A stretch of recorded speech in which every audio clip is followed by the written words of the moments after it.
You've been asking for a review on the antenna that I bought, the Sigma Eurocom HF360 with the Plus kit. So sit back, grab a brew, and let's get started. Hi, my name's John. Amateur radio call sign M7CPT. Welcome to Amateur Radio on the Air.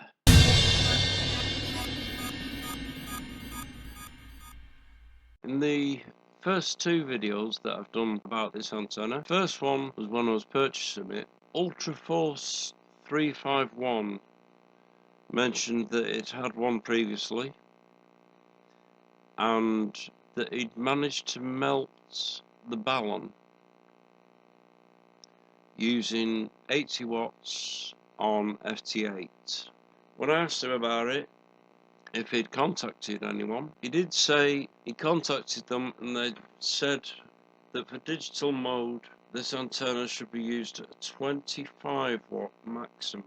As my license only allows 10 watts, I didn't see any problem with that, so I went ahead and got the antenna and got everything sorted. The next video I did on this antenna was showing how fast I could actually get it set up using the ground mount that I actually managed to locate. Originally it was just over 6 minutes, if I remember rightly. I've now got that down to 4 minutes when it's raining, so I don't get too wet. However, somebody else on there, G5STU Amateur Radio, mentioned that he had one on a 4th floor balcony, and he said it does work, but don't expect miracles. At the end of the day, every antenna is a compromise. Now I can show you the results I got from this antenna, but bear in mind I've got this antenna mounted at ground level. It does strike me as being one that could benefit from the extra height. However, if you're placing it on a metal railing outside a flat or apartment, the apartment itself, the actual structure of the building, may affect what you're doing. This is an antenna after all. Everything will affect it. And if you've got close proximity of metal objects, whether they're grounded or not, they will affect it. So let's see what sort of results I've got from PSK Reporter. As you can see here, on 10 meters, it was active today, so I was able to get some to actually show up. And my transmission range is right out at the tips of my reception. Some of the closer receptions I'm not able to actually pick up, and I'm obviously also able to pick up people locally. But I'm picking up and being heard in Asia, Africa, North America, and the north tip of South America. Let's go to 12 meters. I need to zoom this one out a little bit.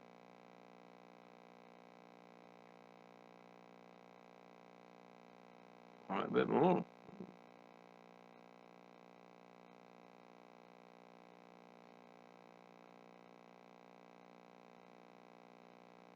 Now here, my transmission's getting slightly further than my reception for some reason, and I'm not sure why. I am only using 10 watts. So I'm being heard right across North America, even got heard in South America, the African continent, and Asia again, plus some places in Europe.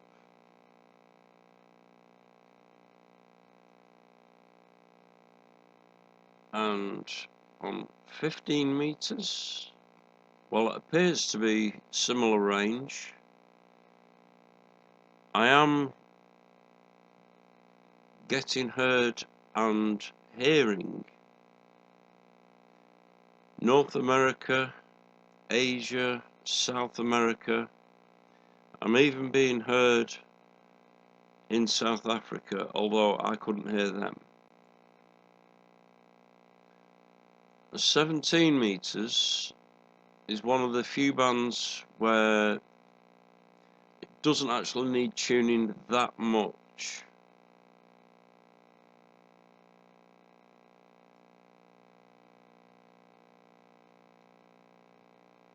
And again, you can see I'm making it right across into North America, northern part of Africa, throughout Asia, even all the way over to Japan.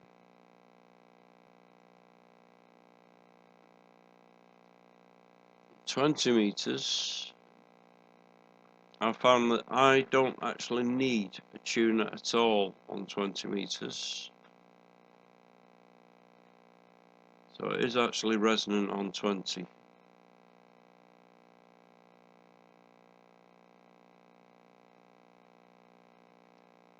If I zoom out,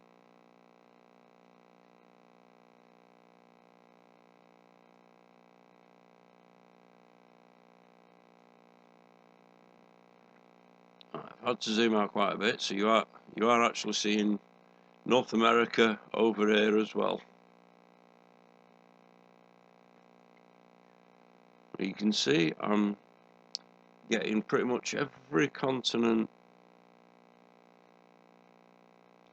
throughout the world. Africa, from this location, has always been a very difficult one for me to get, but I'm here in Africa and being heard by a couple of stations in North Africa.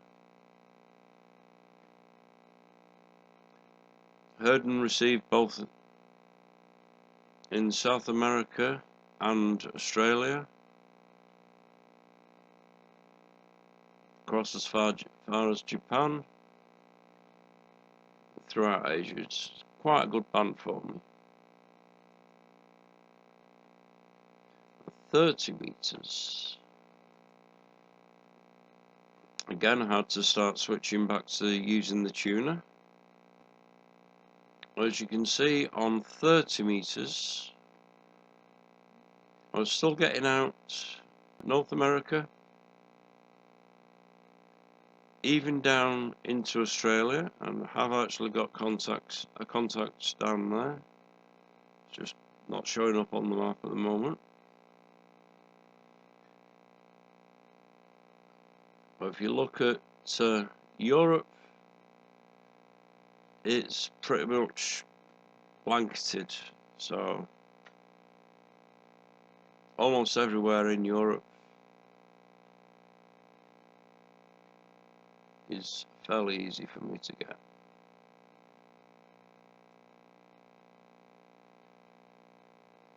And 40 meters. And 40 meters is where the plus kit starts to come into its own. So you can actually see I'm getting a couple of stations in North America, a couple in Africa, and Europe again is blitzed completely. So I can get almost any country in Europe on 40 meters.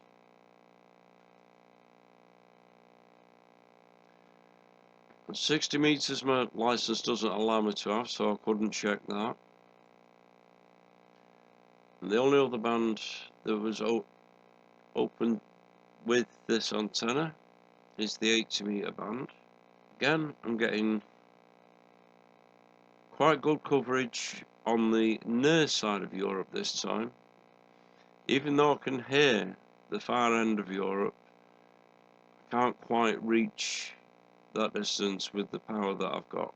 I'm able to be heard at the Canary Islands, I believe that is. So I'm able to be heard at the north edge of Africa. So, in conclusion, would I say this is a good antenna?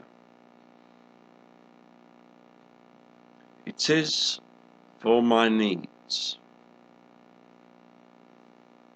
It's important to note that. My needs are, I need an antenna I can put out and be live on as many bands as I can that I can take down and bring inside when it's not in use. 4 minutes to put up, 3 minutes to take down, assembling it and disassembling it. It's very quick. Once it's been assembled, I don't need to tune 80 meters, 40 meters because of the Plus kit. They take care of that tuning for me. I also don't need any tuning at all on 20 meters. 17 meters requires a small amount of tuning. All the other bands, varying amounts of tuning are required. Now, with the G90, it's just a push of a button on any of the bands that I need to tune. So I can be up and running on any band from 80 meters all the way through to 10 within a matter of seconds on the G90. That combined with the rapid deployment and taking down of the antenna makes this a good antenna for me. Your situation may be different. I also suspect that some height would probably help with this antenna. The more height you can give it, obviously, the better. But you need to get it above the roof line if you can. Now, if you're in HOA, as the Americans call them, a homeowners association, or even in the UK where you're under council rules, you can actually attach a small flag to the top section of the fiberglass poles. Don't go up as high as the width, just as high as the white fiberglass, and it should allow you to get away with attaching a small Union Jack at that height, or small American flag. And as far as anyone's concerned within the HOA or the local council, it's a flagpole. Sure, it's got 3 poles, but it's a flagpole. As always, I hope you've enjoyed the video, found it informative. Don't forget to hit the like and subscribe and all the usual YouTube stuff. And with that being said, I'll catch you on the air.